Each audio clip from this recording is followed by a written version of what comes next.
दौड़ा हुआ जुनैद बगदादी रहमतुल्लाह ताला अलैह तकरीर कर रहे थे तो एक शराबी पे असर हो गया, दौड़ा हुआ आया, कहने लगा हुजूर हर रोज शराब पी है, 40 साल हो गए शराब पीते, आपकी बातें दिल को लग गई हैं, लेकिन आज तौबा करूंगा तो अल्लाह माफ कर देगा। तो हजरत जुनैद बगदादी फरमाने लगे तेरा कोई इंतजार कर रहा है? तो कहने लगा हुजूर नशइयों का शराबियों का कौन इंतजार करता है? कुछ जमाना अम्मा इंतजार करती थी, अब समझ गई वो नहीं आएगा। कौन इंतजार करता है?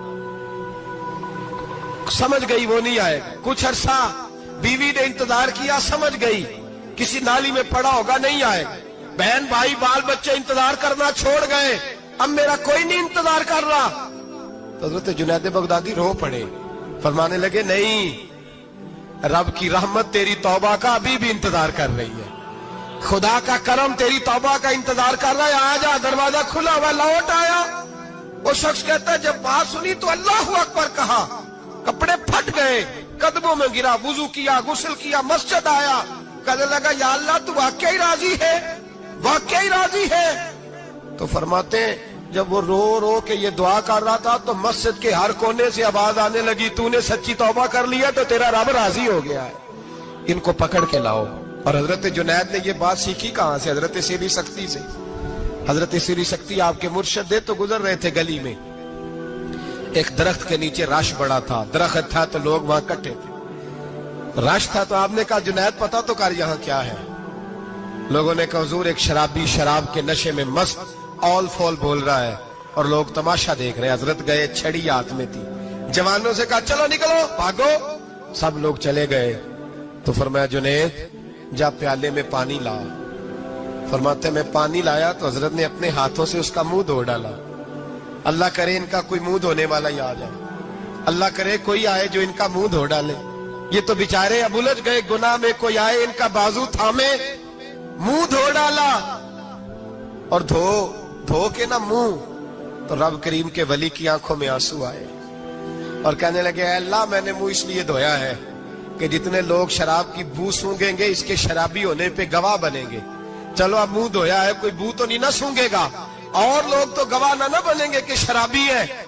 और फिर रो के कहने लगे ए अल्लाह जो मेरी ताकत थी वो मैंने कर दिया, अब जो तेरे कब्जे में है तू भी रहमत फरमा।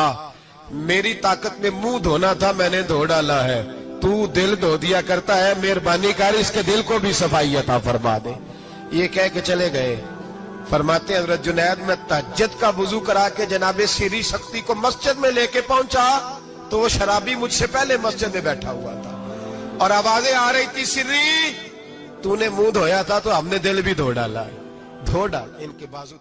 इमाम बहकी ने दलाइल के अंदर लिखा है, फरमाते हैं नबी करीम सल्लल्लाहु अलैहि वसल्लम ने उनकी तरफ देखा तो हुजूर की मुकद्दस आंखें आंसुओं से भर गई। हुजूर ने फरमाया अबू बशीर तेरी तकलीफ मुझे नजर आ रही है, पर मैंने वादा किया हुआ है, मैंने वादा, भाई यहाँ डट के रहना बड़ा मुश्किल है, यहाँ कायम रहना बड़ा कठिन मराला है, यहाँ आजमाइश के मौके पर दीन पर उन्होंने तो रखा ही नहीं, लोग ताने देते हैं, बातें करते हैं, रखा ही नहीं, तू फिर उनका बनता है। हुजूर ने फरमाया तुझे जाना पड़ेगा। सहाबा कहते हैं पूरे मदीने में ऐसे था जैसे सोग का समा हो।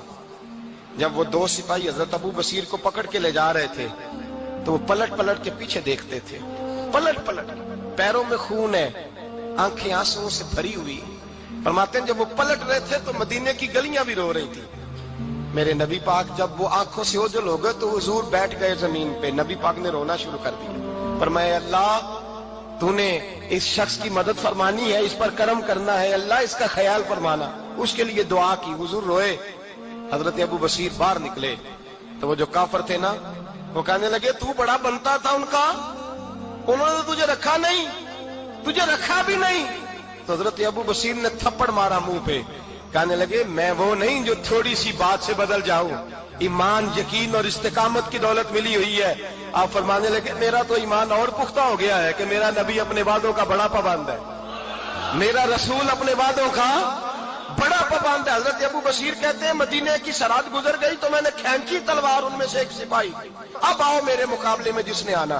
एक को मारा, दूसरा भाग गया। फरमाते अब मैं मक्के जा नहीं सकता था, जाऊंगा तो वो ज्यादा मारेंगे, مدینے حضور نے قبول نہ فرمایا. فرماتے ایک جنگل میں جا کے العیس نام کی ایک بستی تھی, وہاں ڈیرا لگا لیا, دریا کے کنارے پانی پی لیتا, پتے کھا لیتا, تن تندور ہڈاں دا بالن تے اسی ہاواں نال تپایا, کپ کپ مکیاں پیڑے کیتے تے اتوں صبر پلے تھل لایا, تن دی ہانڈی تے من دا سالن اتے لون صبر دا پایا. غلام فریدا وے میں ساری تیری, غلام فریدا وے میں ساری تیری, تینوں اجے یقین نہیں آیا. فرماتے سالوں پتے کھائے, اب جو بھی وہاں سے تنگ ہوتا وہ میرے پاس آ کے پناہ لیتا. جس کو مکے والے مارتے میرے پاس آ کہتے, تانے دینے والے آ کے کہتے ہو تم کس طرح کے نوکر ہو, تمہیں تو انہوں نے رکھا ہی نہیں. ہم نے کہا چپ کر جا, وہ ہمارے آقا ہیں, وہ ہمارے آقا ہیں, رکھے تب بھی ٹھیک ہے, نہ رکھے اللہ اکبر. ایمان دیکھو, قوت دیکھو. جڑیاں خسماں دی وچ رضا بسن پاگ جاگ جاندے انہاں گولیاں دے تے میں گڈی ہتھ ڈور سجن دے, او جنج رکھے اونج رہنا ہے. واجب نہیں جے وچ شریعت مندہ خسم نو کہنا.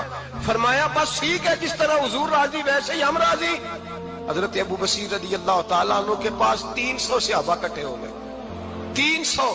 حضرت ابو بصیر جب مدینے کی سرحد سے گزر رہے تھے نا, تو نبی پاک نے ایک آواز دی تھی. فرمایا ابو بصیر ایک وقت آئے گا کہ میرا پیغام تجھ تک پہنچے گا, ایک ٹائم آئے گا. حضرت ابو بصیر سے جب کوئی کہتا نا کہ زندہ کس بات پہ ہو, تو فرمانے لگے مصطفیٰ کے فرمان پہ بڑا یقین ہے, بلاوا آئے گا, مجھے بلاوا, مجھے یقین ہے کہ مجھے بلاوا, بڑی امید ہے سرکار قدموں میں بلائیں گے, اور کرم کی جب نظر ہوگی مدینے, مجھے یقین ہے کہ مجھے بلاوا. حضرت ابو بصیر رضی اللہ تعالیٰ عنہ فرماتے ہیں کہ وقت گزرتا گیا, 300 لوگ کٹھے ہو گئے. جب کوئی مسلمانوں کا قافلہ مکے کے پاس سے گزرتا تو مکے والے لوٹ لیتے تھے. حضور نے بھی اجازت دی مدینے والوں کو, اگر ان کا قافلہ کوئی آئے تمہیں بھی حملے کی اجازت ہے, کفر کا مال مال غنیمت ہے.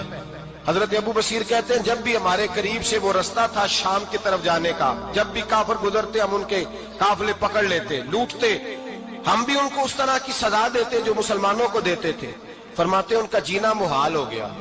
ہاتھ باندھ کے نبی پاک کی بارگاہ میں گئے, کہنے لگے یہ شرک ختم فرما دیں اور آپ ان کو بلا لیں, بلا لیں. حضرت ابو بصیر فرماتے ہیں میں بوڑھا آدمی تھا, دن بھر میں کام کرتا, محنت کرتا, اس علاقے میں کھیتی باڑی کرتا. جب رات ہوتی تو میں کسی پہاڑ کے ٹیلے پہ بیٹھتا اور مدینے کی جانب منہ کر لیتا, اور میں انتظار کرتا بلاوا کب آئے گا, کب حضور کا پیغام آئے گا, میں انتظار کرتا. حضرت ابو بصیر رضی اللہ تعالیٰ عنہ بیمار ہو گئے, شدید بیمار, سخت بیمار تھے, تو قریش نے شیخ ختم کی. حضرت ابو ہریرہ کہتے ہیں نبی پاک نے 2 صحابہ کو رکا دیا, فرمایا جاؤ اسے جا کے کہو آ جائے, اسے کہو آ جائے. صحابہ کہتے ہیں ہم پہنچے تو ان کا آخری وقت چل رہا تھا, آخری ہجکیاں تھیں. ایمان اور یقین دیکھو, آخری ہجکیاں.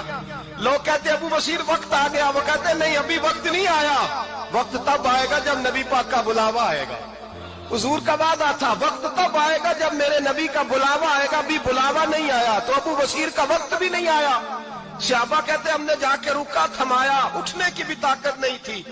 جب حضور کا رکا لیا نا تو دونوں یوں مٹھیاں بند کر لی, گویا جھوم جھوم کے نعرے لگانے لگے آؤ دیکھو میرے نبی کے وعدے کتنے سچے ہیں, آؤ دیکھو حضور کے وعدے. چومتے حضور کا نامہ سر پہ رکھتے, سینے سے لگاتے, اور کہتے ہیں پھر بلند آواز سے کلمہ پڑھنے لگے.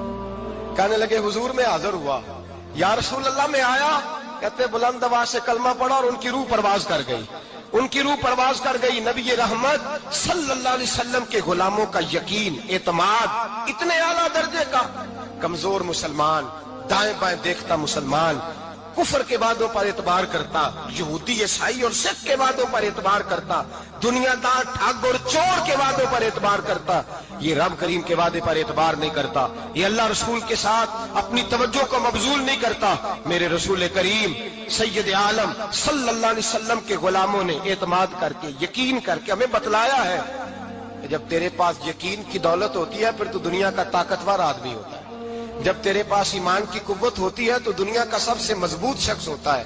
اپنے آپ کو مضبوط کریں, اپنے اندر ایمان کی توانائی پیدا کریں. یہ جھوٹے وعدوں پر, جھوٹی تسلیوں پہ اپنے آپ کو زندہ نہ رکھیں, نہ دیکھیں دائیں بائیں کیا ہو رہا ہے, توجہ سیدھی اللہ رسول کی جانب رکھیں. مضبوط ایمان پیدا کرے, تگڑا, دانائی والا. میری اماں